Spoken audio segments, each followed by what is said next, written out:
Hello, everyone. Welcome back to Dropped Frames. It's a new week, and we got a new guest. It's the one and only Dave Lang. Dave, thanks for coming on the show. Thanks for agreeing to be on the show. I don't even know if you knew what we were before I contacted you. I've seen your tweets about it. I'm semi-familiar with the Yeah, show. But thanks for having me. The second question is how I've had a lot of people in the industry unfollow me after they've just seen my constant barrage of just bullshit like, hey, I'm playing D&D, come check out my link, or just other things. So I'm wondering, when is that unfollow going to happen? It probably depends on the show, Okay. frankly. All right. Yeah. So this is a test. Okay. Gotcha. Yeah. Gotcha. This is I couldn't decide. It came down to this. Okay. Good to know. Good to know. We'll catch up and have you introduce yourself in just 1 second. Cool. Mr. CohhCarnage, how you doing, sir? Doing well, man. How about yourself? Doing well. I'm enjoying the lack of games to play because it just means I can play more Overwatch. I'm not at all. Yeah, I haven't checked out the other games that came out this week, but we'll talk about those because I think you have. I think you've played both Batman and is it Abzu? Abzu. Abzu. Yes. Okay. I didn't know. And if I was played pronouncing Journey it. for the first time ever right before that. You're about 17 years late, but Yeah. I hope you enjoyed it. I hope you had a good That's time. great. Good. We'll talk more about that in due time.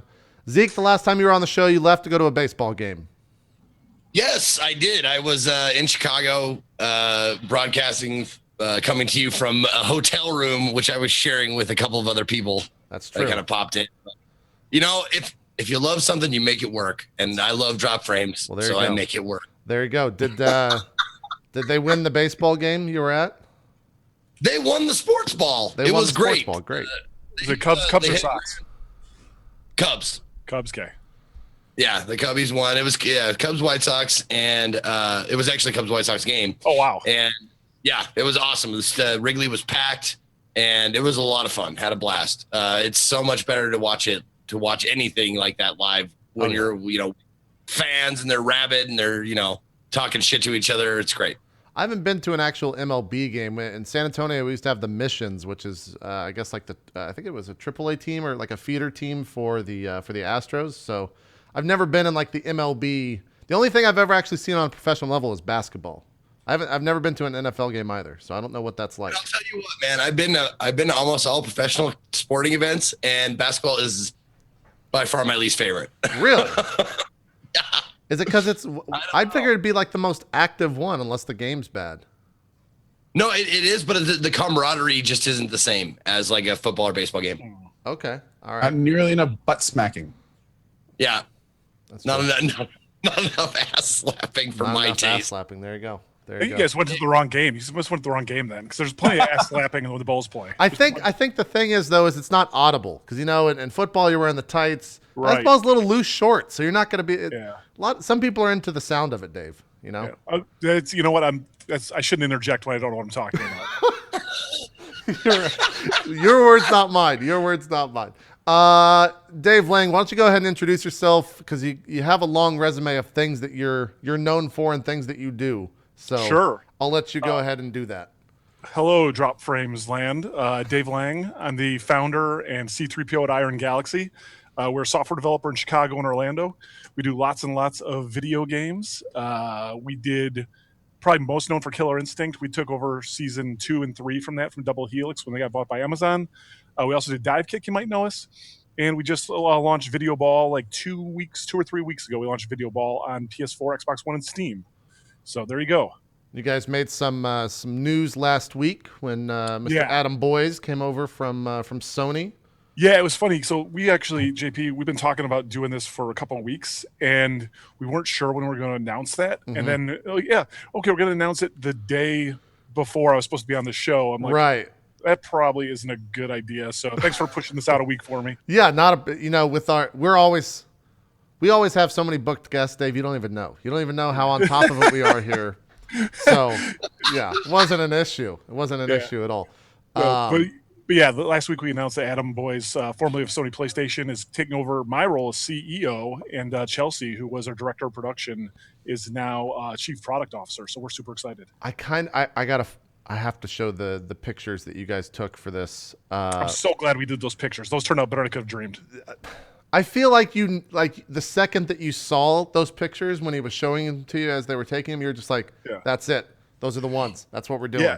That's It was a little rough because those rooftop ones, it was super bright out, and the roof at the office is like covered in like this tin coating, so it's like super reflective and glary. So like there's like of the shots, there's only like 4 where we weren't all like Squint City, but the ones that panned out, yeah, they're fantastic. I gotta find it. It was linked all over, but for some reason, people. There we go. Okay, this is the image that we're talking about right here. Just a great. We got to do something like this for drop frames. Look at the production quality on the show. Just holy cow! You're on the show. Windows around, yeah. You're moving windows around. You're making things happen. This is good stuff. I'm gonna speak for Co and Zeke. My ego is already massive, so any compliments, just X-nay on the kind words, eh? Yes, 100%, 100%. Also, like you had to like move the whoever was like the smokers of the office. Like you had to like, could you move so we can do this? Because I know you come up to the roof to smoke. So if you could just clean up your butts real quick, we'll take this picture and be out of your hair. Yeah, the roof is actually a super perilous journey because you have to get there via fire escape, and this building is hella old. And is this the top of your office? Yeah. Okay. Yeah. Okay. And so getting up there and then like mounting the wall, it just wasn't built for. Yeah, it wasn't built for the intended use we did it for, and I'm just happy we all survived. Now, what is Adam staring at here exactly? Is there a focus point? Yeah, this was so the photographers are like trying to do a lot of arty farty stuff, and they're like, "Hey, you look over here, you look over there." Sometimes you're doing, whatever it is. Adam, we've decided retroactively is looking at the future. Perfect. No, I saw that. That's the first thing I noticed was like, he's not looking at the camera at all, and I thought of that South Park like we're gonna do Faith +1 album cover. Look at the camera. Yeah, he's got that look on his face like, hey, are we taking the picture yet? Yeah. Did you take the picture? Did you take the? No. Oh shit, you did. Oh, that's a keeper. Looks good. Gosh, looks good. It's inspiring. We got to do something like this for drop frames so we can shop that around to people. As long as I get to be the guy not facing the camera in the background, then we're sold. Okay, we'll just have you back in the super background, just staring the complete opposite way. I'm fine. Can I be on a cliff? Sure, we'll go to the Grand Canyon. We'll fly everyone out to the Grand Canyon. We'll have you on the edge, and me and Zeke will be up in the. There I'll just have my shirt off and a bottle of liquor. I'll just be passed out like. Yes. On the Perfect. floor. Perfect. Once again, it's an inspiring photo. Killer Instinct. You guys you're done with season 3, right? The final character came out. Yeah, it's final character released. Idol. We announced that during Evo. Look at the website getting some love. Love it. Again, these production values just blowing me away. I just can't even front. We're not done though. We still have some stuff coming out. We are launching Shadow Lords, which is a brand new mode for the game. It's super huge. That comes out in September. And then there'll be maybe a few more surprises after that. So pretty cool. Did you say MOBA or mobile? No, so it's a mode for the game. Mode. Oh, gotcha. Yeah.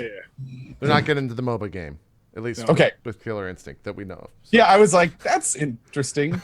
Yeah, it's cool. It's like we tend to focus on the competitive aspects of Killer Instinct and like world-class netcode and stuff like that. And we didn't really have anything for all the people that didn't want to play super competitive. They just wanted to play and have fun maybe by themselves. And so there's multiplayer stuff in Shadow Lords, but it's also really focused on awesome single-player experience stuff. And it's unlike anything that's ever been in a fighting game before. And we're super proud and looking forward to everyone getting their hands on it. Awesome. So what was it like porting, I'm sure you've answered this a billion times, but Xbox One to PC, like that's something that they're pushing as a big initiative, and it's something they talked about a lot at Windows 10, JP. Windows 10. I'm sorry. I got to be on brand. Get your buzzwords right, JP. Come on. I'm sorry. Windows 10. Show is this? What am I doing here? What is that process like? Was it something that was just simple, or was there how much work was involved in that? It was a lot of work. The game already ran on PC because that's the development platform a lot of us use. It's like so everyone doesn't need dev kits or whatever. But getting something that's like for dev purposes and then migrating it so it's an actual product was a ton of work. I think there was probably 5 or 6 people on it for 6 months. Just making sure I think we're super proud of that. And there's it's got the best in class performance setting stuff, like the auto test gives you all this feedback on what you need to dial down or whatever. That's awesome. And we just killed it, and I'm super happy. Like the Win 10 version is the version I play now. Was also pretty surprised. One of the questions that we had when we were starting it is okay, so the game runs at 900p on Xbox One, and now people will be able to play it at much higher resolutions, like what is the art hold up? Like what's it gonna look like? What's it gonna look like? And the first time we fired it up and saw the art not only holds up, it just looks a lot better. I was super pumped. So Can you do 4K on a PC? yeah, the game can do 4K. Yeah. Okay, I've never seen a fighting game at 4K before, so I have to check that out now. I have one of those at home. I have one of those LGs. It's like the 30 something. It's like 3000 by 2500, whatever it is. One of those. Right. And so it ends up being like 1440 high when it's the right. Right. So 2560 by 1440p. Yeah. It looks amazing on that. And at was it PAX East? There was actually a Corsair actually has a laptop, one of their gaming lines. And they were running KI in 4K at the Corsair booth, and they had it like HDMI'd up to a TV, and it looked amazing. Awesome. What you talked about, kind of, I feel like fighting games. We've had Maximilian, who I think does does a lot of your trailers, right? Yeah, Max is awesome. Yeah, he was an awesome guest. He's a huge streamer on Twitch. We love Max a lot here. Yeah. Go ahead. He actually. We brought him in, or I should say Microsoft brought him in, and we knew him already just from the fighting game community stuff. And they're like, hey, how would you like to have Max do some trailers and stuff, like, part the way through season 2, I think it was. And we're like, yeah, please, that'd be amazing. And he's just been great to work with. When he was on, I think the fighting game, the FGC community, or just fighting games in general, maybe not the community, is always struggled with keeping the normal gamer, the average gamer, around throughout the process of a fighting game. I mean, the three of us are definitely not your fighting game player on the show. But what is kind of that struggle for being a developer of Killer Instinct that you found, and how are you guys combating that a little bit? Well, yeah, so I think there's a couple different ways. One, I think for those who don't know, Killer Instinct is a free-to-play game, and kind of like the League of Legends model, where we rotate what character is available for no cost to all the players. And we try to release one big update every single month, and by and large are successful with that. So I think that alone just helps. It's not like, a new player just gets, here's 40 new characters, and who do I even pick, and what do I do? Like, you guys have an expansive roster. Yeah, but it's like, but the fact that it comes out one at a time is awesome, because a new player can just kind of I bought season pass, whatever it is. Let me see this new character, check out Idol, see what they're like. Is it fun to play or whatever? You can kind of learn on your own time without feeling, and the whole community's learning with you, right? So there's not like this wall of expertise that you need to overcome. And then secondly, stuff like Shadow Lords, which is coming out in September, like designed with that exact purpose in mind, right? Is to keep I played a ton of fighting games in college. Like I was actually like pretty competitive at like Tekken or whatever. Right. But I just don't play like that anymore. I've got a wife, 3 kids. I got this job, and I don't have the 20 hours a week to commit to being good at a game like that. But I would love to get on and just play like at 3:00 in the morning and not get my ass beat by some rando on the internet, And we built Shadow Lords with that in mind. You guys have a matchmaking system when it comes to queuing. Do you have ranked and non-ranked modes? Like what are the actual mode sets for everything? Yeah, so there's normal like Xbox Live stuff like Exhibition. You can play non-ranked or whatever. Okay. And then there's a ranked mode, which is really cool. So it's basically it's kind of normal now, but your bronze, silver, gold tiers and the killer tier. So you kind of do your first 10 matches, and it places you into one of those buckets. Like, what are you in? And then you kind of work your way up those buckets. And then every month that gets reset. The killer status gets reset. So it's kind of like a race to the top every single month for a ranked mode. Awesome. And then Shadowlands, you guys, release date for that? Is that been up in the air? I think it was announced at EVO as September 22nd. I don't know if that's still valid.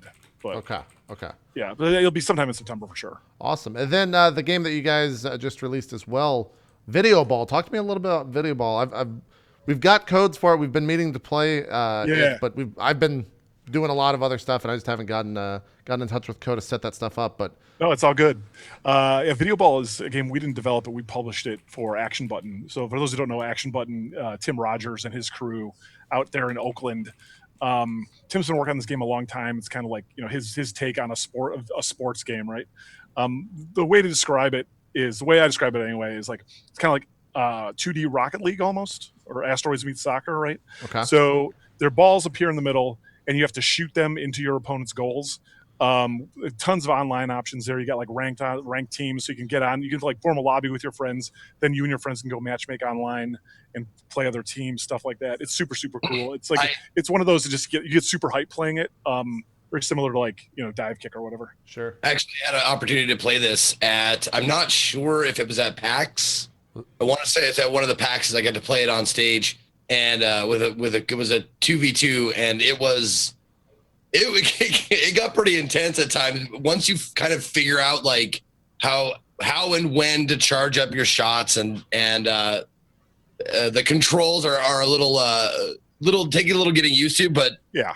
it got pretty intense towards the end there for sure. Yeah, it's tricky because like you look at it and it's like, oh, it's kind of like really simple looking game, and it kind of belies how much is there in terms of like mastering like the 3 levels of charge, when to place defensive blocks, and just like how much complexity and depth is in those really simple controls, right?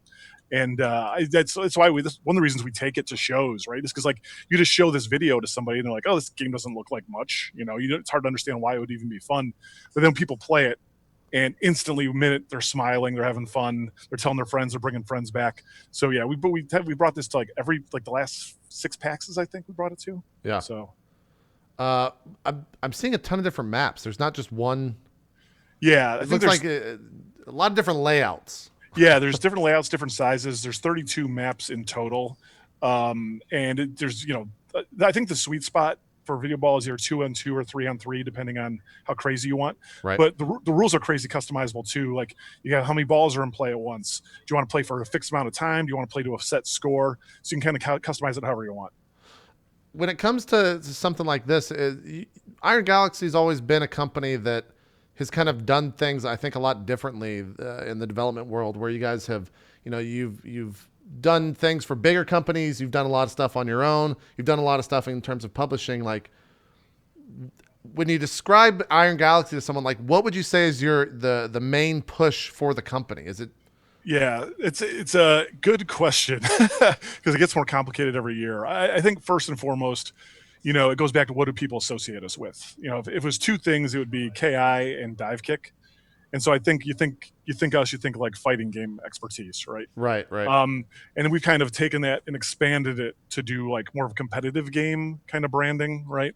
And that's why we publish stuff like Video Ball. We published Capsule Force late last year, another kind of competitive game.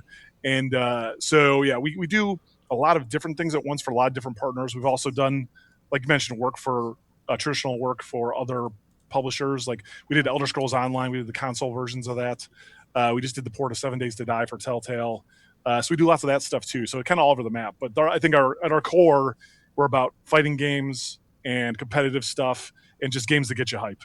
And, with last week's news, you guys bringing on Adam Boyes, who is pretty much in charge of finding and getting all the big indie titles for Sony. Like, is that just going to be another big element to what you guys do in the future now? Like, how does he fit into the whole puzzle? Well, I mean, for those who don't know, like Adam and I've known Adam for like 13 years. We worked together at Midway together, and we're like really close ever since. So it's not like some like rando dude from Sony I just hired, right? It's like hired one of my best friends. Right. And but yeah, like he was really instrumental in the push at Sony to get indies a voice and to let them self-publish stuff and do all their, kind of get them on the E3 stage, right? Everyone remembers that first show where they had all those games on stage. Just what a moment that was for indie game development, right? And yeah, I mean, I personally believe that for Iron Galaxy to be successful going forward, we need to be able to publish stuff successfully, consistently. And we've had mixed results with that, frankly, to this point. And we need to be able to get that discipline. And then you look at what Adam has done. Like, how many people in the world know more about publishing games than Adam? Probably, like maybe 5. I don't know. Yeah, it's interesting because he was on one side of the table at Sony, and now he's on the opposite end of that table. So it seems like he's going to just be able to run any table he sits at and be able to get not only the best deal but the best games, if that's what you guys are looking for him to do. Yeah, it's much about like it's not so much like and it's an advantage to having done that for sure, but it's more like the perspective and like the reason Adam was, in my opinion anyway, was so successful at Sony and why Sony then in turn became successful is because Adam brought the voice of the developer. Like Adam used to be a developer, right? He used to make games, and majority of his career he's made games, right? And so he went to Sony and he kind of was like, hey, here's the things you guys aren't great at. Like you forgot, you don't listen to developers anymore. You don't do this, you don't do this. And he spearheaded all this dev-friendly stuff, right? And so he's kind of like ingrained that mentality there. And then coming back to the dev is just a dream come true for him. He's super excited to be making games again. And yeah, all of his experience with with the publishing stuff, it's going to come in handy for sure because we've got a lot to learn there still. Sure. So before we wanted to bring you on for a specific topic, but before we jump to that, anything you can tease us with, anything like that coming up in the future for Iron Galaxy? We're starting up a bunch of new stuff now, and we'll probably be talking about more than just KI probably early next year, but nothing in the short term. Okay, cool. So one of the reasons that I think that I initially wanted to get you on the show is we've always talked about on the show kind of our roles as influencers, for me, Zeke, and Co. But we've never kind of gotten someone from the other side for really the main reason of publishers don't want to talk about kind of the business of everything. Like you can't get someone from Xbox, Sony, Activision to come on and say like, no, this is actually how the business works. It's not going to fly with lawyers. There's a ton of different red tape kind of around all that stuff. So I wanted to bring you on and just kind of pick your brain on how all of that stuff goes. And I guess maybe the best way to start this off with is the rise of influencers in that space and how you think that's kind of changed the landscape for the video game world. Like, how does that really fit into everything now? Yeah, I mean, just over the last, say, 5 years, however long you want to say it's been, like the way you promote games has completely changed. Just specifically, like smaller independent things like Video Ball or Capsule Force, right? Like, if you're doing Call of Duty, you're still going to be magazines, you're still going to buy ads, you're going to buy TV space or whatever, right? But if you're promoting, smaller independent endeavors, it's completely changed. And now, like, it used to be like, okay, you put a game out, and I'm not saying anything revelatory here, but like, it used to be you put a game out on Steam, so few games were on Steam that you'd be in the top 10 lists and you'd get all this free exposure, and you'd get like, people would see your game and be like, oh, it's in the top 10, it must be okay, I'll give it a shot. Whereas now you drop a game on Steam and discovery is almost impossible, right? Because like, thousands of games come out every month now on Steam, and you're not in the new list for very long. If people don't buy it right away, you're not going to be in the top 10 for that day. And so like, getting discovery is a huge problem, and that's why influencers are so powerful to people who publish games and put out games, because like, you can advocate for games you believe in, right? Like, if you guys feel passionate that like, no, this game's awesome, I love it, and it needs to have an audience, right? Then you can do what you do and just have fun playing a game you love. And then, your awesome audience and all the loyal fans you have kind of like see the true joy and the passion coming from that. And it's kind of like just the best kind of possible like organic discovery mechanism there is. We tried to do a bunch of stuff like just like straight up when we were launching Video Ball, we tried to get a bunch of streams all timed for the night of the launch. And the sole hope was that it would bubble Video Ball up the games list on Twitch. You go to the games page for discovery. And it's, again, just a discovery thing, right? What were you guys launching against? Do you remember what else came out that Tuesday? We had a really good window. We launched July 12th. There was not a lot else that came out that day. No, certainly nothing big and nothing that competed with Video Ball. Whereas like, originally we're going to launch, I think it was going to be the 28th, but then we found out Inside was coming out. So we nixed that. And then there was, we didn't want to be the first weekend in every month because like, Xbox Live and PS4, they have like their games for gold or PS Plus stuff. And so like, no one buys games that first week because all the stuff's free. And so it's better to wait for that blast release to go out. So settled on July 12th, and it'd be in a pretty good window. When it comes to influencers using, I guess, different platforms, like, does that factor into anything? Do you guys try to push for PC when it comes to the influencers, or do you not care what they're promoting as long as you're really selling a unit? Yeah, I don't really care at all what platform they're playing on. I mean, it depends ultimately on the game. Like, I think, you probably want them playing, everything else being equal, you probably want someone playing on the game with the largest potential audience, right? But push comes to shove, I don't care. If you could play Video Ball on, if there's an Android version of Video Ball and you want to play it on the Android version, go for it. Well, like, that's kind of my question. A question that I had that I've always kind of wondered about. Like, is there a specific platform that you personally push for, like, more, or like I'm sure there's some things that are easier, some platforms that are easier, some platforms that are harder to like negotiate as far as getting noticed and stuff like that. But I just want to know, like, do you push more for PC or do you push more for like console shit? Yeah, so there's two answers to that question. I think people couple Iron Galaxy a lot and very tightly with Microsoft because of the Killer Instinct stuff. And then it's like Adam comes in, he's got the very tight Sony coupling. And it's like, how does this make some people just like, how does this make sense or whatever, right? And the reason it makes sense, like from my perspective, is like as an independent developer, without a real horse in the race of which platform wins or whatever, like we want every platform to be very successful. Right. That's good. Yeah, makes sense. We want Oculus, we want Vive, we want every single platform in the world to be doing incredibly well because it gives us the biggest possible audience to go, right? So because of that, when we put games out, we want to support as many platforms as we possibly can. Now, sometimes it's not practical because, like, you know, we got a little heat for like there's no Linux or Mac version of Video Ball. We plan on releasing those one day, but it just wasn't a priority. It wasn't worth delaying the launch for. Who the fuck is giving you heat over that? Well, like, are they really giving you heat? The most vocal people probably. Like that's who's going to use Linux or Mac, you know. Well, I mean, that's the thing though. Like 2 degrees in here. That's less comfortable than I was before. Yeah, I mean, it's easy to kind of poke fun at it, but like I totally like, you know, if you're passionate about a platform, right? Like I think we've played games our whole lives, right? Right. At one point, one of us was stuck with the shitty platform. Like I had an Odyssey 2. I didn't have the Atari 2600, right? Right. And so if I had a voice like Twitter or something like that, you bet your ass I'd be getting at people saying, "Port this to Odyssey 2, you son of a bitch." So I grew up on Mac. I feel the pain. Just saying. Yeah. It's like I totally get it. But you know, there's what I want, and then there's business realities, and those don't always line up, and that's why, like, you know, stuff like Mac and Linux will be coming later probably. When you see, I guess best way to phrase this is you see a lot of these bigger companies, you know, working with like the biggest influencers. I think PewDiePie is a name that's been floated around as kind of the holy grail. Like if you can get a PewDiePie video, then you're gonna sell X amount of units guaranteed just because of his reach, right? And you see like the amount of money being tossed around in there. What's your like gauge on all that? Is that amount of publicity worth what a lot of people are, I guess, charging, or what the rates are? Yeah. So selling games it's a really interesting problem, and there's a series of like necessary but not sufficient conditions that all have to be met for a game to be successful, right? Mm-hmm. First of all, it has to be a good game, probably, right? It has to be the right game at the right time. Like a good example, we did Blitz the League 1. And if you're not familiar with Blitz the League, you know, Midway was doing NFL Blitz, and we got a lot of heat from the NFL for like doing over-the-top animations or too violent or whatever, right? So we eventually just said, screw it, we're just going to do an unlicensed version of Blitz.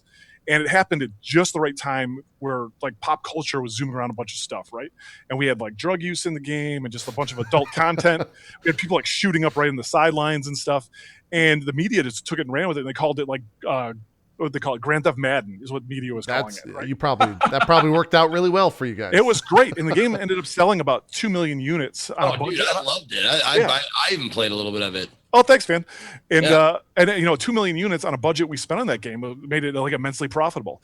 But then go back to Blitz the League 2. Blitz the League 2, like 2 years later, a much better game in almost every measurable way, right? It was more fun. It was more polished. It was a better experience. The game sold like 2 copies, right? Because it's like, it just was like Blitz the League was the right game at the right time. And Blitz 2 was like, you know, kind of saw this already. You know, it's not edgy anymore. It's like, it just sat there and died, right? So first of all, the game has to have like that magical, like right moment in time where it's going to come out, right? And then it's all the things you do to get the audience just understanding what it actually is, right? And there's stuff like dev streams you got to do. Then the last step in it though is what you're asking about, and it's, hey, where do streamers and YouTubers and like how do you decide what to spend on that stuff? Right. And it's a really tricky thing because like, you know, there's a bunch of really cool services out there like I'm blanking on the name of it now, but like Google Analytics, right? Like you can just see like, hey, I can search Video Ball and I can search Capsule Force and I can search Dive Kick and I can search, oh wow, it looks like Firewatch is going crazy, and I can compare like Video Ball searches, you know, when at its same time in history to Firewatch searches, and I can see like, wow, okay, I either have something here or I don't, or I need to help get the word out more or not. And kind of figuring out where you are in the greater indie landscape is probably the key ingredient, figuring out what you should spend and what makes sense to spend on stuff like that. Right. You know, we're not opposed to doing sponsored content so long as it's declared that it's sponsored. Right. And it's very clear on that, you know. But yeah, it's at the end of the day, you have all this stuff and you do this research and you stare at your computer for 10 days straight, but there's still an element of just this to it where it's like, I hope this goes okay, because you just don't know. Right. You don't, especially I think a lot of those contracts, when it comes to the influencers, they will be reluctant to sign anything, as they should be, where it's like you have to act favorably about this game. Yeah. Like you don't know how any person's going to perceive any game, because that's everyone's individual in that matter. So yeah, I mean, let's assume just for a minute that all parties are acting in good faith, right? That no one's trying to be skeevy about it. And so, like, I think the way we like to approach it is, first of all, approach a streamer or a YouTuber. And we don't do a lot of this, but we do some. And it's like, we try to approach people that we think will like the game. Do they like other games we've done? Did they like start? A lot don't. Yeah, a lot don't. A lot just blast email and say, "Hey, would you play our game? I loved your latest YouTube video on title of video." Yeah, you play World of Warcraft? You'd be great for our racing game. Yeah. Yeah, exactly. And so you start off with people who are kind of like predisposed to liking the thing already, and then you give them copies of the game. Like, again, this is why you need to, like, this is part of the planning, right? Like, we could have launched Video Ball in early June, but we had to wait to get everything lined up. And so we could do things like this. We could give keys to people early and see if they actually dug it or not, right? And then you hope that they tell you honestly, and they're not just like asking, they just don't want a payday. You're saying, again, acting in good faith, saying, did you like that game? Do you want to do content with it? What would that look like for you? And then they pitch you something. Hey, we'll do this, this, this, and this. We'll do a YouTube video. We'll do this Twitch stream. And we'd like to charge you this much for it. And then it's just, is that worth it to me personally and the company or not? Really simple decision at that point, right? But yeah, by targeting people you think are going to like it to begin with, it's like, I think that takes so much of just the dirt and grime out of it, because you're not asking someone to do what they wouldn't normally do. Right. What are your thoughts on the idea of, entire marketing divisions of companies where their entire resource and entire budget is basically to reach out to influencers? A lot of these bigger companies where we need PewDiePie to play this game this week, and we're going to devote X amount of money to it. Like, what's that like? So, I mean, not working at one of those really big companies, I can't really speak on their behalf, but like, I imagine, it's no different to them than an ad buy, I'm sure, is how they think about it. Right. Yeah. It's like, okay, we're going to get the sponsored content. We think it's going to be good. We need it to launch on this date at this time or whatever to coincide with the launch. And so I think to them, it's just like, as online advertising goes in the shitter, right? Hopefully this language is okay on the show. I'm not sure. Yeah, by all means. Yeah. If you could tone it the fuck down, we'd appreciate it. We had Zeke go to E3 and report on porn VR. So okay, perfect. We're good. Yeah. Perfect. I walked by that booth a couple times and stared. Zeke was probably the one playing the entire time you walked by. So. Yeah, I wouldn't let anybody else in there. No, I'm not done yet. Yeah, the whole time I was thinking, I'm like, okay, I am like, there's a part of me that's intrigued to see what this is, but there's no way I'm going to get caught in that line. I just kept walking. Yeah, that would be. I don't know if I could do that either. It just. Well, I'll tell you what, man. I took a picture and tweeted it. That to this day, has got the most likes and the most retweet of any tweet I've ever done ever. You just what was it? Was it Naughty America? Was that the brand? Yeah, not you in the Naughty America booth with your headset on. Yep. No, it was me in front of the booth, getting ready to go. Pop. Me in front of the booth, and I had this like face on or whatever. Yeah. So we're all good. You could definitely curse. Okay, but yeah, like for that perspective, it's just another asset you can deploy to try to get people to understand what the game is and when it's out and what platforms and if it'd be good for them. So I think it's not any different in that regard. It's just another. It's an element to their strategy that didn't exist 5 years ago or whatever. Right. Where do you think you're obviously really good friends with the guys over at Giant Bomb. I watch their content all the time. What do you think? Like old school press, and it doesn't really exist anymore. There's very few outlets out there for, just like, I guess I hate the word, but just for like video game journalism. Like what do you think about that? That it's been going away for a long time. Obviously print's been pretty much dead for 5-10 years now at this point, besides Game Informer. What are your thoughts on all that? So this is not like a formalized like business thought. This is more just like my personal take on it. Sure. Like I'm personally, as I've gotten older, am less interested in what like Brad Shoemaker scores a game. Right. I am interested though in what impressions it left with them. and like, and what are his feelings that he experienced during it and after, and then kind of like longer thought pieces on games after, like, you've you played it 3 times, you've thought about it, and here's something you want to say about it. So like, personally, I'm less interested in reviews. When I read them, I don't read them for the score, because like, I probably know if I'm going to like a game already just by watching a couple of videos or watching other people play it. Sure. So I think they're starting to adapt to that, doing more and more video stuff, more and more stream stuff, right, across all the publications. And I hope the writing aspect, I hope like the deep dive writing aspect of it doesn't go away, because I don't think that's something you can do in video format as well as writing. Like just long form pieces on games you love. I hope those never go away. Yeah. It's such a weird thing, because that's what I went to school for, and now I play games by streaming them for a living, and so that aspect of writing, like the last time I wrote something is, at least about video games in that form, is 10 to 15 years. Like, it's been a super fucking long time, because it's so hard to garner any audience for that. I feel like you had to already have been established of that era to really carry an audience into where we are now. Yeah, I mean, to be clear, I'm not saying I think there's a commercially viable place for like long form writing. Like, and that's not what. But I'm saying, like, just talking about my own personal taste that change as I get older.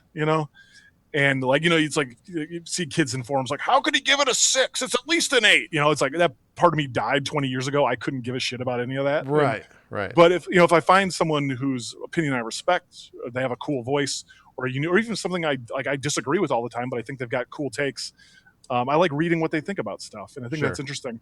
And but it's like finding, where can you put that stuff now? I guess like my personal Tumblr is where that goes. Yeah, it's gotten real weird. It's always been weird, but it's getting even weirder on that side. You mentioned review scores. I feel like that's kind of the purpose that a review score serves these days, is to create controversy for people on forums to complain about it and click on the article constantly to read that review score and why they gave it that. Again, this is not based on any like extensive research on my behalf, but I think this is one of those things that, like, if you ask people, do you want a score? I think the majority of people would say, yes, I would like to see a score in a review. Right. If you didn't give them the choice and you just took it away, right, and you made them read it, I think they would actually enjoy the reviews more. Well, most of those people don't even read it. They'll just scroll down to the score and then close the page, Yeah. Or read the last paragraph, and that's it. So. Yeah, but I mean, like, I guess, circling back to the original point, like, reviews 10 years ago, especially like 10 years ago or later, used to get really upset. I don't mean really, like, should be careful with my words here. When I say really upset, I would mean like, bummed out is probably a better word for it than upset. Like, you get like you work on a game for a year, 2 years, whatever, and it gets a bad review here, a bad review there, or whatever. It's one of those, it's like you live and die with those reviews like 10 years ago, like, because that's all there was. Right. Yeah, there was print magazines, and they once a month gave a score to a game. Was a big sell. And so that was, I guess, even longer than 10, probably like 15 years ago. Yeah, you're right. You'd be living and dying with all the reviews. And now reviews come out, and I honestly don't even give a shit what people score, what we work on. It's like, is the era of Metacritic, like, is that for big dev houses? Is that not a factor anymore? It's not for me personally. I don't want to speak for everybody, but I honestly don't care. Like, I know. If I want to know how the game's doing, I open up Twitch and I see how many people are playing it. I don't look at Metacritic. It's not part of my my daily routine to figure out, like, hey, is this game doing well or not? I go to Steam Spy, and I look up sales on Steam Spy. I haven't been to Metacritic in probably 2 years, other than like wanting to dig up a very, like, one review I remembered for some reason for a game we worked on or whatever. Yeah. To speak to your, going to Twitch and looking at numbers, I think viewers, for the most part, and definitely some streamers as well, will see if it's not above, if it's not in the 5-digit arena, or if it's not 20K plus, that it's almost a failure in a lot of people's minds. Like, what is not the golden number, but what is considered a positive number for a game to be getting? Is it just anyone? It doesn't exist. Yeah, like, it's different for the game, right? Okay. It scales directly with how much the budget on the game was. That makes sense. Like stuff like, smaller things like Video Ball or Dive Kick or Capsule Force. Like, if we have 1,000 people playing a day, I'm thrilled. That's great, because it's also about not just watching like what the peak was or whatever is watching how many people come back day in, day out. And it gives you a deeper understanding of, as like someone who makes games and doesn't always have access to the metrics of the people that play it, right? Like if we do a game for a publisher, we don't necessarily have access to all their data, but Sure. it's really cool because I can see like, wow, people played it for a week and then everyone just stopped playing it, right? And then you can find people in the community, you can ask them, why'd you stop playing after a week or whatever, right? It just gives you an idea of your retention, how people are engaging with it, and what people think of it over a longer period of time. And it's super useful as a developer to kind of like keep track of that stuff. We've seen, I guess the one that comes to mind, Lyric's always, checking out random games, especially on the days that he does that, where his viewers will send him a game to play. And we've seen, I'm trying to think of a specific example, but a bunch of indie devs have always tweeted out like the Lyric effect, and they'll show kind of their Steam chart before and after. And it's literally just like this, and then Lyric plays the game, and it goes astronomical numbers. I think that's a lot less true now than it was 3 years ago. Really? Like I don't think that's true anymore. Like there's not one magic person that plays your game and now it sells. This is kind of what I was saying earlier with like, now that's not to say that can't happen. Right. But in terms of like being a part of a strategy for selling a game, like that should not, like there shouldn't be like one person's like, this is the one we need. It's like these are all these necessary but not sufficient conditions I'm talking about, right? Sure. They all need to be this big pile in front of you, and there needs to be enough of them there. And if you get enough of these conditions in place, then your game has a chance to be successful. Makes sense. That makes sense. Kozek, feel free to jump in whenever if you guys have a question to throw in here. I'm enjoying listening, man. Completely. I'm also, truth be told, I'll tell you the absolute truth. I was looking for highlights of my channel of me and my dad playing dive kick. Nice. Me and my brother playing dive kick, and I just want, because there was one where I wanted to kill both of my family because that's a guy. I'm just because I wanted to like to say like this, the game like anybody can pick up and play. It's only it's only 2 buttons. Right. And my dad started beating me, and he doesn't play video games, Yeah. So I was looking for a highlight, and I can't find it. So but I am listening. Gotcha. Going, No, I wasn't calling. I was just saying, jump in. It's completely. I just want to say you're completely on point. With all your questions and all your, your interview skills. And I know if there's a lull, I'll just jump in and say like, fart joke. Okay. Yeah. There you go. It's kind of my jam too, is just yelling fart joke when in doubt. Right. There you Exactly. go. Fart jokes always play. They always play for sure.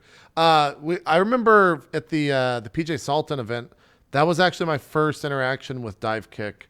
PJ Salton was an event that Twitch ran at PAX. I think the first one was at PAX East almost 2 years ago. Okay. Where they got like they had like 16 streamers playing a bunch of different games, and they were playing like salt-inducing games. Oh much yeah, like I Dive remember. Kick. Yeah. And that was the first time I ended up playing it, and thank God that I watched Giant Bomb and understood how to play all these fucking random indie games that were on there, because every game I'd be like, I've never played this, but I've watched at least an hour of footage on this exact game. Right. And so I understand how the fuck to play this. I knew that I was in the same tournament, and I knew Dive Kick. I had played it before, and I had hustled the person I was playing against into doing the do or die jam or whatever that is. The YOLO gem. Yeah, YOLO gem. I duped them. I was like, oh, that's the. Was it? You're gonna wanna pick that Oh, one. that's scumbag move. It's the salt tournament. It's the PJ Salt tournament. Who did you do that to? Was that Sampai that you did that to? No, it was Dizzy Kitty Oh, that's right, Dizzy. or Dizzy Kitten. Dizzy I can't Kitten. remember Yeah, exactly. Dizzy So But yeah, rude to someone so nice. Wow. knowed her so Just like the nicest, just like a very small, just bride rim or huge smile on, constantly plays a lot of CS:GO. And Zeke's like, you should choose that gym right there. Just pick that one. That gem's OP. And she's like, I still have a little bit of faith in humanity. Sure, Zeke. Yeah, let me do that. It was the salt tournament. That's what you're supposed to. They like described it to me that way. They're like, we wanted the saltiest, like most, like boisterous people. And then I go up against her. I'm like, I don't think she's salty ever. So I'm gonna bring it double time now. Yeah, I think there's only one actual viable strategy with the YOLO gem, and it's Jafali. Because it's basically kick factor's always on, so you always have that charged up kick he's got. Like I've actually seen people do that in tournaments to some degree of success, but it's super risky to be sure. Dive Kick was at Evo. Was that It was there for 1 year, wasn't it?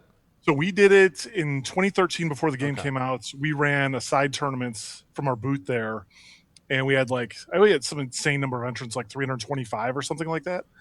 And we streamed the whole thing from the booth, and it was super cool. Then in 2014, it was it's never big enough to be an official game, but a lot of the Gaming Generations guys, they're the ones who deliver all the equipment that Evo uses, all the Xboxes and PS4s or whatever. They run side tournaments from their booth, and they run the Dive Kick tournament at Evo pretty consistently. What are your thoughts on like Evo this year? It was on ESPN, ESPN2 to be exact, and all that stuff. And I guess at a bigger question, just like esports in general, is that something you've seen a lot of developers like that's become something that is in almost every game and is a huge push now, just kind of like the whole Twitch influencer thing. What are your thoughts on all of that? I think tournaments like Evo and just like these one-off kind of the single best thing about the fighting game community is also the thing that ultimately is going to limit it, I think. And it's, these tournaments started off just friends getting together in their basement and playing, right? And then they had a friend over, another friend over, and they got too big for their basement, so they went to the local arcade or they found a room to play in. Then they went to the hotel, and the Evo, they build like that for like 20 years or however long it's been. I don't even know, 20 something, and that's not compatible with esports, right? Because like I think I pay attention to this industry and what happens in it, and I don't understand how a lot of people think they're going to make money in esports. Because I get how game publishers are going to make money. As someone who worked at MLG for 2 years, it's very hard to make money. Yeah, like I understand why it's good for game publishers, but again, as you get more and more stuff like the Capcom Cup or whatever, like they're going to want to control more and more of it, and they're not going to want to show off other games. They're just going to want this to be about their stuff. It's like, like the International or the League of Legends finals, right? Like they don't have other games at those things. It's just their game. Yeah. And so it makes these grassroots tournaments really tough to get behind if you're a big company like Capcom or, Warner Brothers or Microsoft or whatever, because like, why would I could just run my own event now, right. And thanks for making the game popular, but I'm going to go over here and run my own event. Now, I'm not saying that's happening, but I think it's going to limit where these tournaments can go, because like they're going to grow to the scene to a point where it's big enough, right? Where the companies will be like, oh, now enough people play. Now we can do our own thing. Yeah. We have enough players playing Street Fighter or Tekken or DOA or whatever it is, right? We don't need you to do this for us anymore now. So thank you, but now we're going to do our own tournaments. You won't. Not only that, you will not get to host the game anymore. Yeah. So that's kind of the end goal for each of the companies individually. But by reaching that goal, is that going to dilute kind of the whole thing as a whole if every person is doing their own kind of singular tournament, or would that mean a bunch of big tournaments could make it better? So I mean, that's the thing. It's like the tournaments won't go away, right? The grassroots tournaments, they're grassroots, and just because like company X decides, okay, we're going to host our own events now, right? It doesn't mean that tournament like these they'll still be there, right? But they're not going to get. Again, this is all speculative on my part. This is nothing. Of course. This is nothing that's happened yet. But what like I said, the scene will grow to a certain point, and as the scene grows, companies like Capcom, Warner Brothers, Namco, Microsoft, they give money into these scenes, right? So like, and it's something small too. It's just like, yeah, we'll fund the 5K prize pot. We'll throw a penny at you guys. Yeah. Like Capcom actually, for the Capcom Cup now, they use the tournaments. I shouldn't say use because there's a connotation with that. They work with the tournaments to do all the qualifiers for Capcom World Cup, and then they host their own Capcom World Cup, and that's actually a really big pool prize, right? That's like a really meaty pool prize. But again, like once it gets to a certain point, why would if you're giving this, as the scene grows, you'll put more and more into it through these like kind of organic scenes. Why would you continue to do that when it gets to a certain point? It's like for this one, I can just do my own thing, So I think fighting games are in a tough spot long term for that reason. But that being said, I had a ton of fun at Evo. You were at, that's right. You were at Evo this year. I remember that. Yeah, Evo was a blast. Were you there in the arena? I had to fly home on Sunday because we did the. How do you go to Evo and miss the final day, Dave? It was because of the Adam stuff. And okay. So we were announcing Adam and Chelsea to the media the next week, and so I wanted to tell the studio in person. And the only days we had available, we had Monday in Chicago, then we flew down to Orlando Tuesday, and we told Orlando Tuesday in person. Those were the only days available. Gotcha. And so I had to come home on Sunday for it. So yeah, I missed the big shebang, but somehow, despite that, still had a lot of fun at Evo. Yeah, every year at the very end, when after the grand finals of Street Fighter, I'm just like, I'm gonna go next year. Like next year is the year I go, and then it comes around. Fuck, I didn't. And then it happens. It's just constant rotation. So one year I need to actually just get out and go. Yeah, like if you've got any interest in fighting games, I'd recommend just going to a local tournament first, Sure. one by you, and seeing if like you like that vibe, right? Like, hey, I'm just gonna sit down and play this dude. I don't know anything about him. He doesn't know anything about me. I'm just gonna play this game and just see what happens, right? And if you have fun at that, then you'll love Evo. If that scene isn't for you, you'll probably still love Sunday at Evo. But then you just have to go for less of it. Sure. Yeah. I mean, the other nice thing too is it's in Vegas. So if you don't like Evo, you can just fuck off and have fun in Vegas. Exactly. Right? So, yeah. There's always that. What about, we're kind of just jumping from everything in the industry. VR, like you mentioned it earlier, how you're looking to, you want every platform to be successful for your own personal views, keeping business aside for now.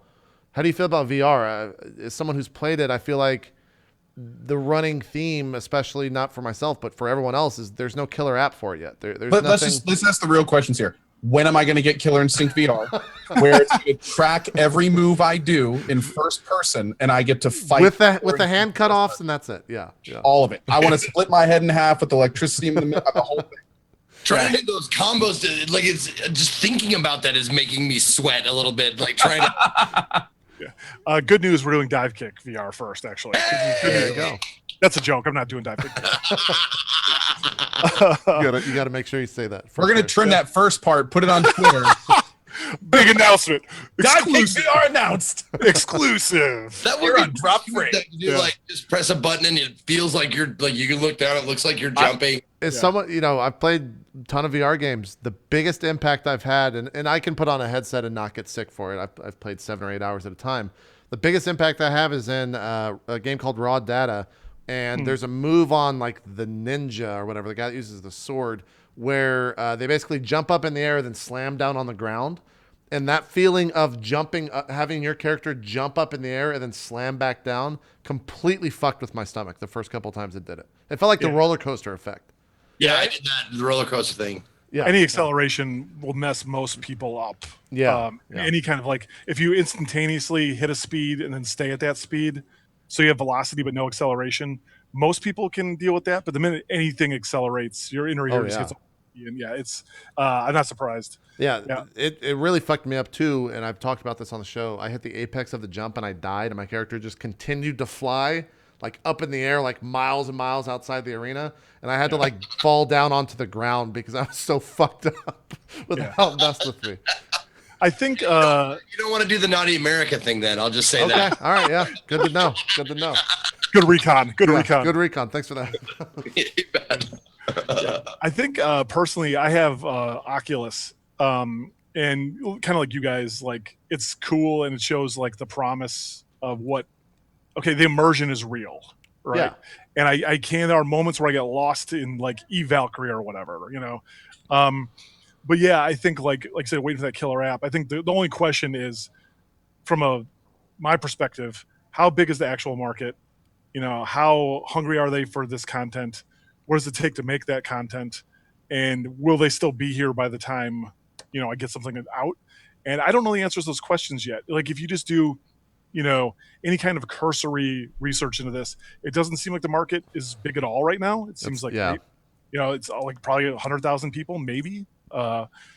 And that's not enough to support a business. But I also don't think it's going anywhere. I think there's enough big players with a high level investment in it. They're pot invested at this point in VR being successful. Yeah. And so the question is, can they keep people buying into this while, for as long as they need until it's a size that can sustain itself? And that's gonna be super interesting to watch play out over the next couple of years. Well, and also just to add to that, I completely agree with all of it. The price point is still just so out of reach for most people. Like when you're talking about having to decide between a console or your VR headset, like it's just not there yet. When it gets to the point when VR headsets are like being released with consoles for not much more money, I think that's when we're really going to see all this spike, and just all of a sudden it's going to like be on top of us. And by that point, the technology in the back end will have developed enough to the point where VR really is something kind of special and cool. And hopefully we'll have enough AAA titles out by that point that are VR only, Right. that it will really kind of just make the whole thing explode. But right now, I think it's like the foundational period. All the groundwork's getting laid, the technology is being proof of concept,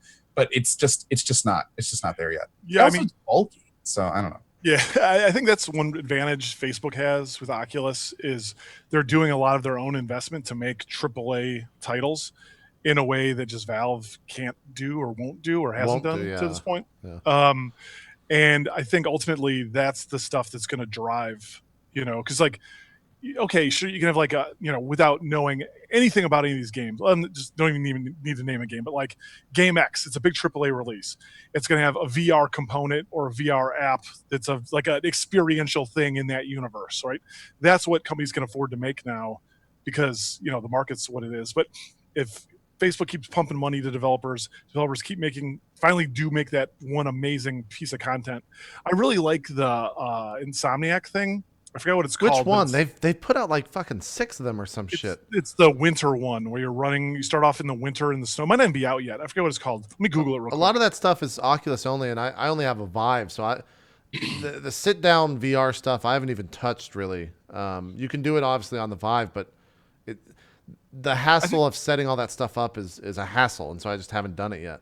Yeah, I think the room scale stuff is pretty Edge of Nowhere is the game I'm talking about. Okay, yeah, I remember that. I think Jesse Cox was talking about that one being really good when he was on the show. Yeah, I played that demo at like PAX West last year, and that's the one I'm like, okay, because like so many. It's weird because it's like if it's the one I'm thinking of anyway, it's a third person camera and it's a third person action game. But you have no direct control over the camera. Like the first thing I did is I put my hand on the right stick and started thumbing around, and the camera doesn't move. Right. It's like that's weird. It's like this is a crummy third person. Like, yeah, how can you have a third person? Just getting all angry or whatever. And I started playing it, and this is the game. Yeah. I'm like, yeah, you totally don't need it because you can move your head around, you can do things. They play a lot of cool tricks on you, like. They'll have something like chase you down from behind so you can hear it before the character is aware of it. Oh, shit. And shit like that is really, really badass. I'm super up on this game. And again, it's possible because Oculus is backing devs in ways that, first parties need to do. And so I think it's super bad. Badass. That's what I'm about to say. Not super bad. This is the one that kind of has like the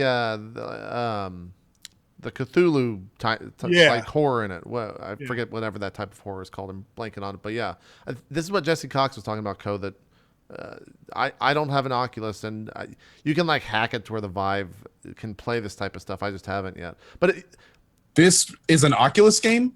Yeah. Oh wow, I'm gonna have to check this out. I don't know if it's out yet. Yeah, I don't know if it is either. I'll look on the website when this finishes playing. That looks really cool. Yeah, it's really the first time you play it, it's really disorienting because it's weird when you're behind the character like that. Yeah, that's the part that's weird, right? It's because like VR, it's like how is there a third-person VR game? Like one of the first tricks they do in the game that's amazing is the lead character's there, and he takes out a book, and he's just sitting here, and you're behind, right? You're behind, camera's back here. He takes out a book and is looking at it, and the camera just kind of slowly, of its own, just slowly kind of zooms in and gets closer to him, and it gets towards right behind the shoulder, and then you can't see the book though, and then you realize, oh, I just do this, and now I can see the book. You like look over the shoulder, and then it's like, oh, there's like a drawing of maybe his dead wife or something. There's like drawing, so it's like kind of like a lot of stuff like that they set up in really cool ways. And then the game starts, and it's a third-person action game. You just don't have direct control over the camera, so it's a lot of like time button presses for jumps, picking paths to run down, stuff like that. But really good. Is it weird not moving, like being able to move your head and the camera doesn't jive with it? It was weird. Does it give a little bit at all, or is it completely static? So the camera. So if you move your head, the camera will move around. Okay. Like it is with that, but like you're also on this weird. You're like tethered to the character as well. Okay, gotcha. It was so when I first grabbed the controller, I was like, I don't like this. But then after 2 minutes, I fell in love with it. Gotcha. If you're watching, can you like turn around and like look behind, and will the camera actually turn away from the character, or does it always have the character in view? No, you can turn around and look behind you. Okay, like that's like one of the sequences I was talking about was like this is like it was about almost exactly a year ago I played it, so I might be not quite right about this, but you hear something happening behind you, and then the character starts to freak out, and it's like oh, this is frustrating. I don't know what. And then it's like, oh, I can just look. And then you look and you see this huge like monster chasing you down, and I got to book it. So you jack the stick and the dude starts running, right? So you can look around. I really enjoyed what time I spent with it. Are you a big fan of horror games at all? I like them. I have a very low threshold. Okay, that's what I was about to ask. Like it sounds like this might be a little bit scary, and I don't do well with horror games, and I fucking hate being scared in VR. So I think it's not like a normal. I wouldn't consider this a horror game. Okay, interesting. What do you mean a low threshold when you say that? Like I couldn't get past the first big jump scare in PT. I remember watching you play that over at Giant Bomb, and that was fucking hilarious. Because I was right there with you, man. I hated PT, but I finished it. I didn't have audio on through half of the game because I fucked that game. But yeah, like if I hadn't been doing that video for Giant Bomb, I would have quit playing well before that. Like I was just like, because I just like get all like a big ball of tense muscles. And I just get like this, and it's like, Arr!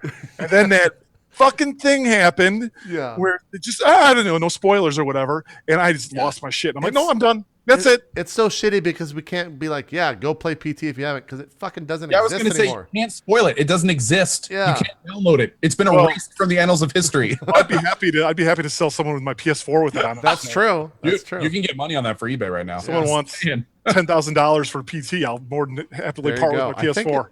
It might still be on mine, actually, now that I think. Or maybe I just deleted it because I was so upset with that fucking game. Yeah, so if you deleted it, you can't download it again. Yeah, too. you can't even download it again. Yeah, fuck.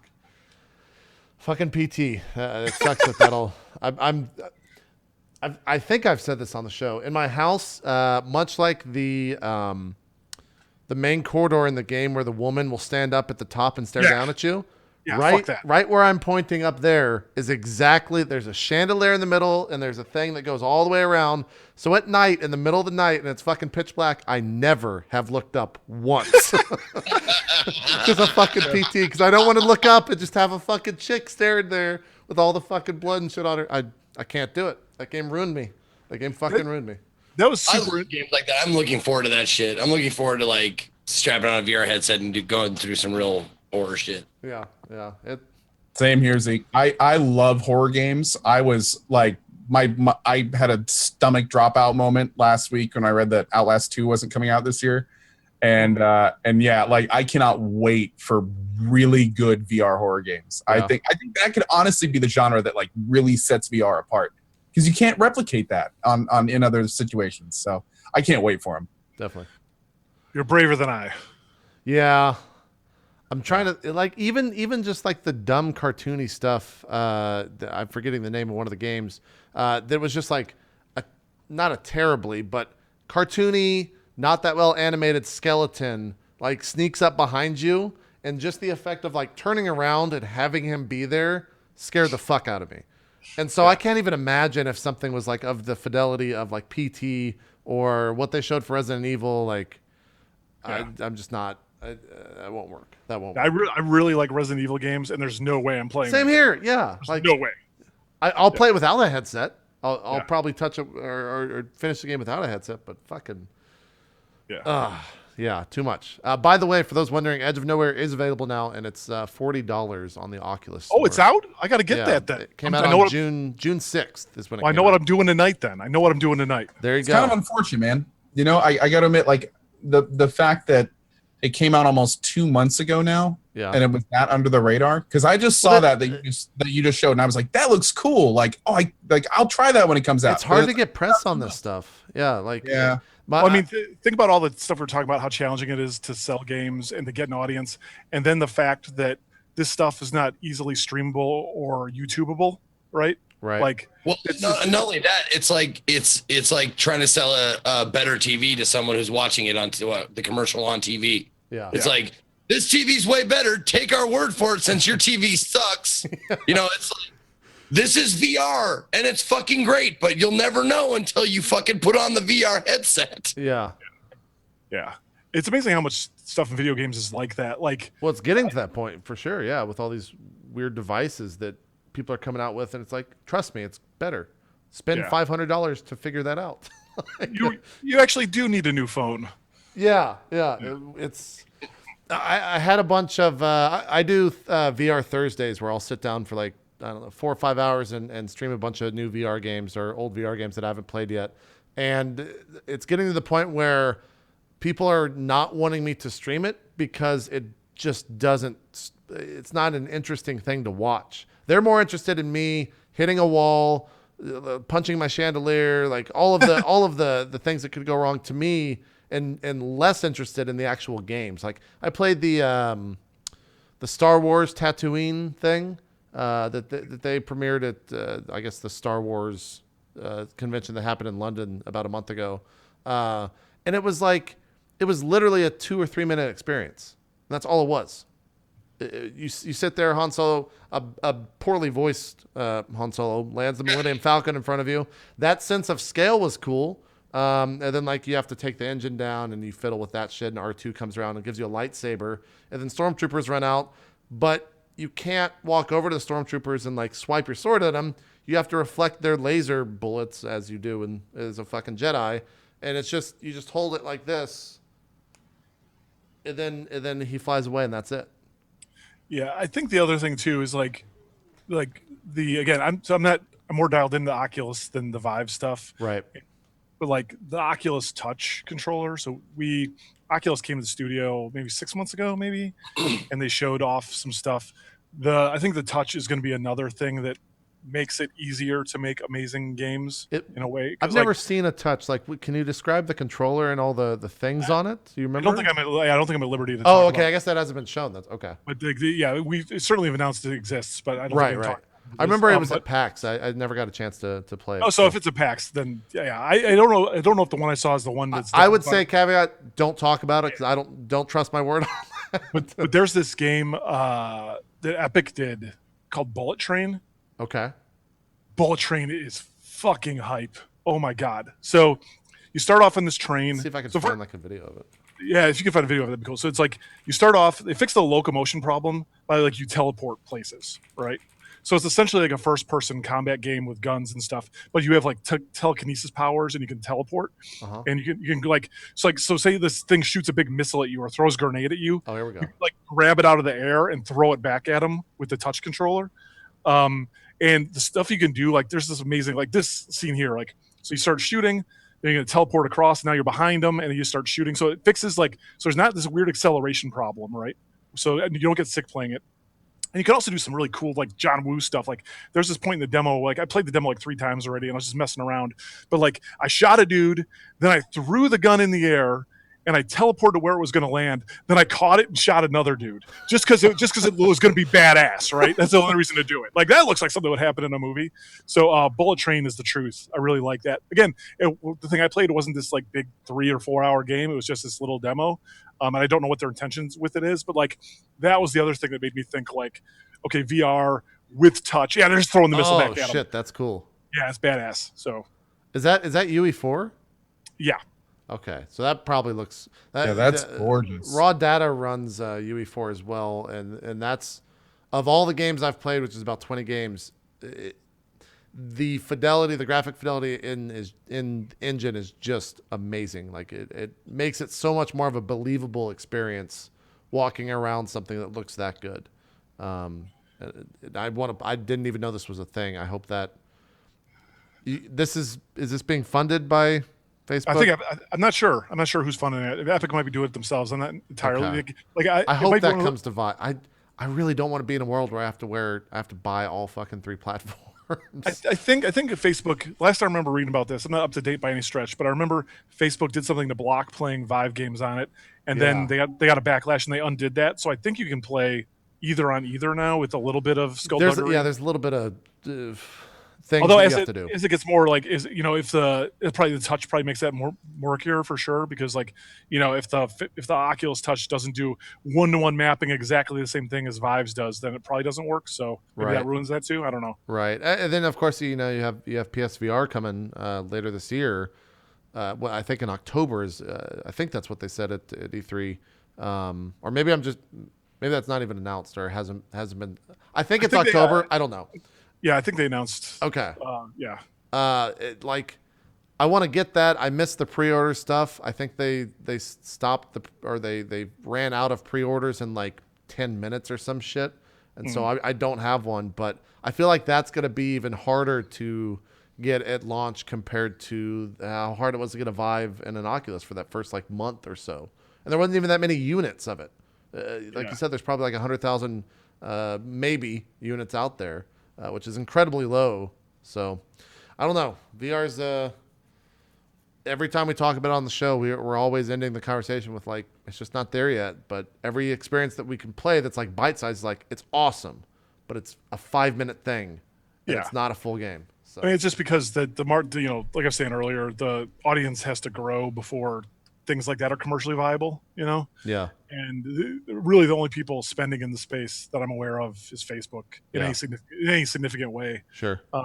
But if it finds an audience, that'll change in a hurry, and then you'll probably have more games you know what to do with. So yeah, I still stand by Fallout 4. I might actually play that game if it is full VR, just because I feel like that's a world that I would want to walk around in for 40 or 50 hours. Yeah. But we'll see. Coming up on a break, probably about 15 minutes away. Anything else you've been playing, Dave? You've been traveling a lot, but making a lot of announcements and stuff like that. But any games you've been playing recently? I started and finished Inside yesterday. Okay, we've all played it. We could have. What do you think? That game is fucking amazing. Yeah. Holy shit, do I like Inside? Okay. Yeah. Fucking amazing. Yeah. Man, it's like it's probably the thing like the without spoiling it. How do you talk about it, right? But yeah. I think the pacing of that game is immaculate. I think what they got Unity to do on console is nothing short of stunning. It's like originally when I saw it at that E3 press conference, I'm like, oh, it's another Limbo game from the makers of Limbo. It looks exactly like that when you first look at it. Yeah. I like Limbo a lot, but it wasn't something that got me super excited. But then you keep hearing all these good things. It's okay, I'll take the plunge, and it's so much better than Limbo in terms of there's a lot of trial and error in Limbo that doesn't exist in this game. There's a lot of I couldn't have possibly known that that rock would crumble and I'd fall to my death. In Limbo, there's a lot of just weird tons of trolly. Yeah, the physics isn't quite right when I throw this thing, and now it's broken or whatever, right? And they did such a good job in the design of Inside. Like all those problems evaporate, and you never really feel cheated by a death. And then again, just the production value is through the roof. Yeah. And that thing at the end was so fun and so bananas. I'll probably play through that again because it's super short too. Did you collect everything? Okay. All right. I don't got time to collect stuff. I'm kind of just I think I end up having 5 of those things. I would say if you're done with the game and you won't collect all that stuff, YouTube watch on YouTube. Oh, I did that last night. Okay, you already did. Okay. Yeah. That's worth seeing that. I guess again, talking about the long form journalism stuff. I found a really cool long form piece on what I think the meaning of Inside is last night. Was that the one on? What can you give one word to say what they think it's about? Control. Okay. See, I read one that talked about cancer. Yeah, we did not read the same one then. Let me I texted this to my friend. Keep talking for a minute. I'll tell you which one it was. Yeah. I feel like with a game like that, obviously there's so many different ways to take what is being portrayed to you as a game. The one I read was at craveonline.com. Okay, yeah. Mine might have just been like a Reddit post or something like that, where they were talking about it. But well, that's the mark of a really good storied game. To me is that it has so many different ways to interpret it with no words being spoken. It's it's immersive and it's up for interpretation. And I mean, a few people, more than a few people, were a little bit upset about the ending, and I said I thought that was great. I thought it was a wonderful way to put a cap on the story. Yeah. And I just like the idea of having a discourse with people saying okay, I can see the cancer angle, or I can see the other angle, or whatever like that. And I think it's just a mark of a good game. Yeah. It's very literary in the fact that people get different readings on it, right? Whereas Call of Duty story, not to bang on Call of Duty or whatever, but not a lot of different takes on what happened in the story, right? Right. They're serving an audience that they know how to serve, and I think Inside is Yeah. serving a different audience for sure. Yeah. Yeah. Also been playing a ton of Hitman. I think. Yeah, I've heard. I listened to the Bombcast a week or two when you were on that. They all love Hitman over here, and I think generally the three of us are just not the biggest. I don't know if we didn't give it a chance. I never played it. Co, you weren't the biggest Hitman fan, right? Is it all the way out yet? No, so there's been 3, and so they launched with Paris, the tutorial maps in Paris. Then they launched Sapienza, which is probably my favorite map. Then they launched Marrakesh. Then they launched like a mid-season where they remixed some levels and changed some objectives. And they're doing 3 more. They have Thailand, Japan, and the U.S. They're doing 3 more packs that come out. Jeez, okay, all right. And Oh, go ahead. no, go ahead. I was gonna say I've only played the first episode, and it was kind of a double-edged, well, not really a double-edged sword, but I really enjoyed what I liked, but I really didn't like having to wait weeks until the next one. Like So I'm the kind of guy that wants to sit down and play. I'm like Netflix TV series. I want to binge it.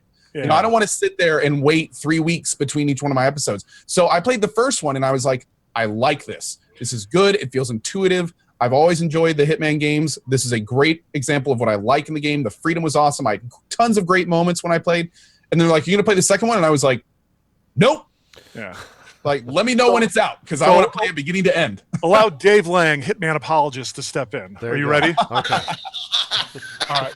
So I actually think them breaking up into chunks is great for the game because exactly for the reason you said. Because I played Hitman games the way you said you play Hitman games, which is I do a mission, I go on to the next fucking mission, I go on to the next one, the next one, the next one, and the fact that there's only this one mission and I'm going to have this mission for 30 days or whatever means I don't get to try because they spend so much time and energy making these really cool set pieces and these cool kind of like bespoke death sequences that you just don't ever see. You might see them on YouTube a year later or whatever, right?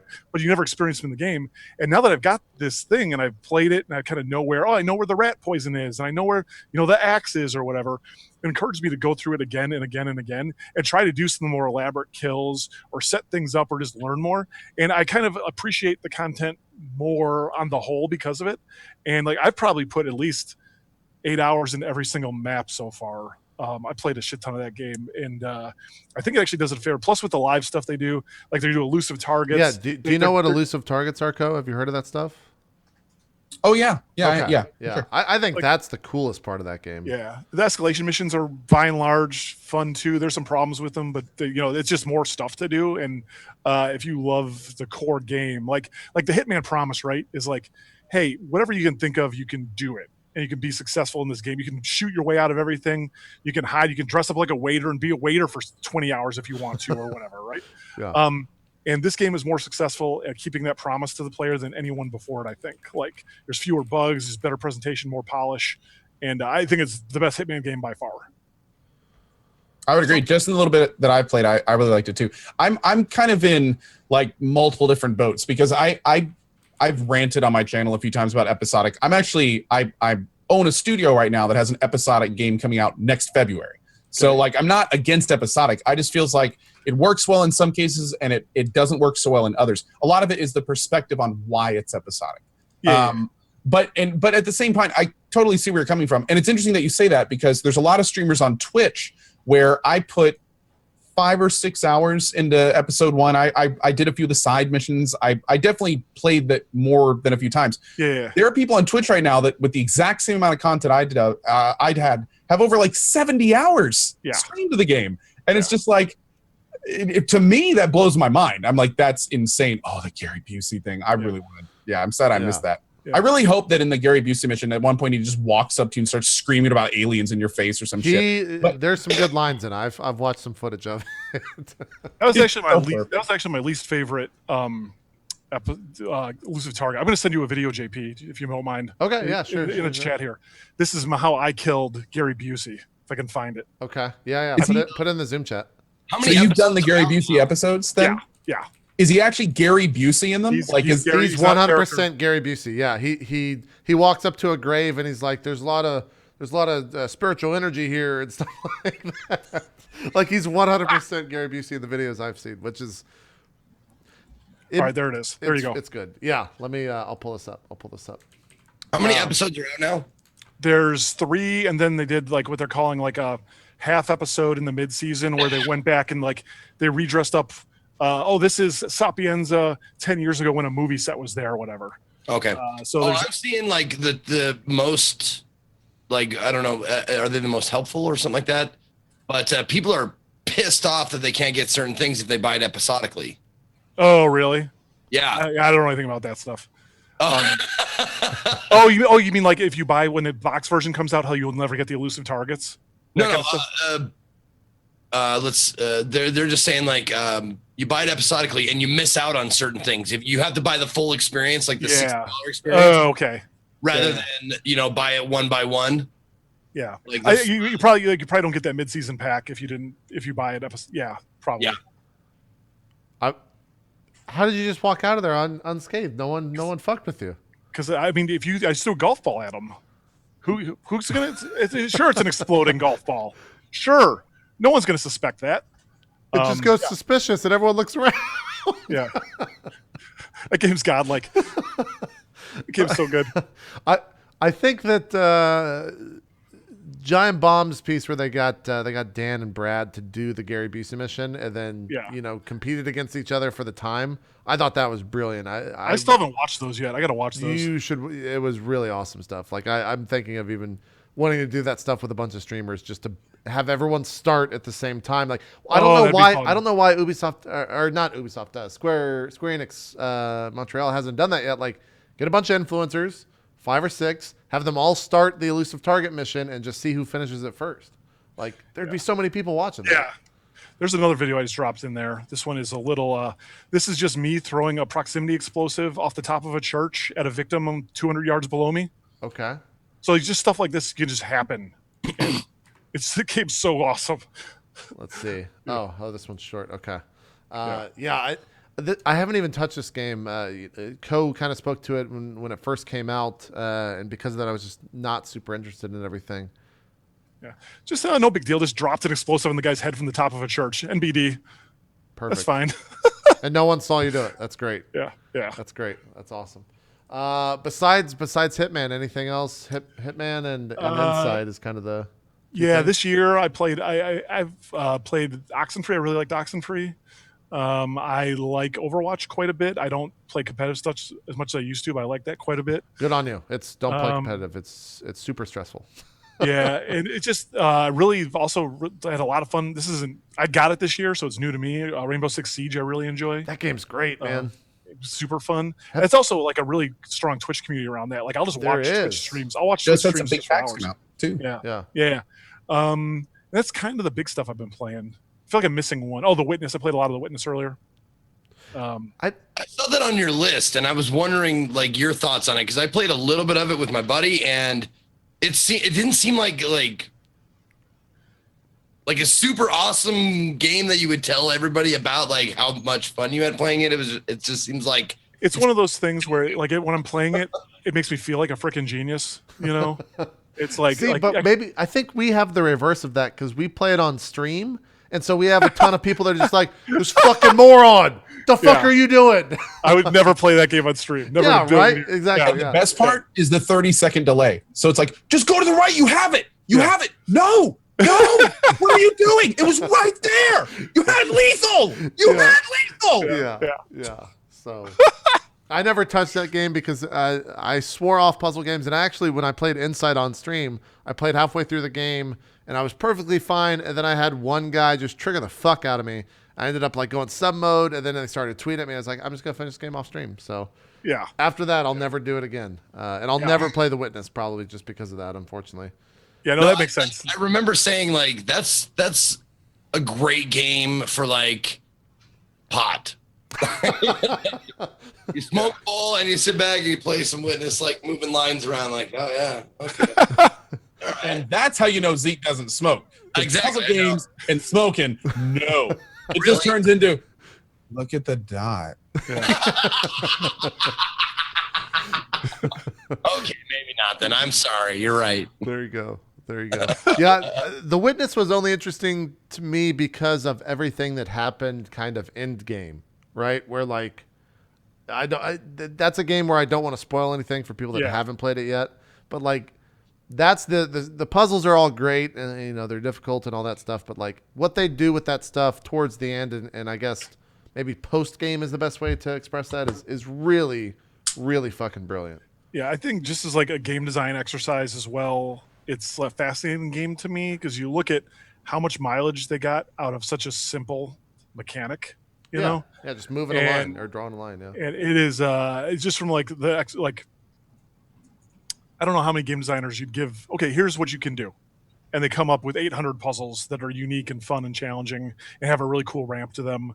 I think it's very, very impressive just from that perspective. definitely. Did that come out in 2016? Yeah, it was like the first big indie game of this year. Okay, that was like January, February. That's right. Yeah. Fuck. Yeah. There's already been so many games come out. We're not even in fucking crazy time, which we're approaching here pretty soon, and with October and November coming up. So we'll see how that all goes. Dave, thank you so much for coming on the show, man. Thanks for having me. It was a pleasure and a privilege, I dare say. Absolutely. We always let our guests do some shout outs, so let people know where they can check you out on Twitter, any game hype, anything you want to say, feel free. All right. I guess I can do 3 hours straight. I can do this. Is that right? Look, The rest sure. of the show is yours. We got an hour and 30 to fill, so we're here for an hour and 30 if you are. If you have an Xbox One, a PS4, Steam, go buy Video Ball. It's rad. If you have an Xbox One or Windows 10, check out KI. It's free to play. Why wouldn't you check out a free to play game? It's free, right? It's free. Just check it out. Don't be lame. I have my own podcast, itmeJP Radio, if you want to check that out. There's my Twitter handle on the screen, I believe, Joseph J. Brony on Twitter. You can follow Iron Galaxy at I to the G. And if you want to Google, I have a pretty fire Snapchat if you want to Google that. There you go. I think you're the first guest to throw out their Snapchat. And look at that. I'm 44 years old. I'm throwing out Snapchats. There Look at you this. go. I'm so into it. Yeah, he's into it. All right, guys, that's going to do it. Do you Pokemon, by the way? Just a quick question. Fuck Pokemon. Fuck 'em. How dare you, sir? Yeah, Pokemon aren't real. Yeah. Truer words have never been spoken. You're my favorite guest of 2016. There you go. Just baby, no hate. Indeed. All right, guys, that's going to do it for the first half of the show on Drop Frames. Once again, thanks so much to Dave for coming out. We'll be back talking about all the games we've been playing as well as all the news going on in the world of gaming. So we'll see you guys then. We'll be right back.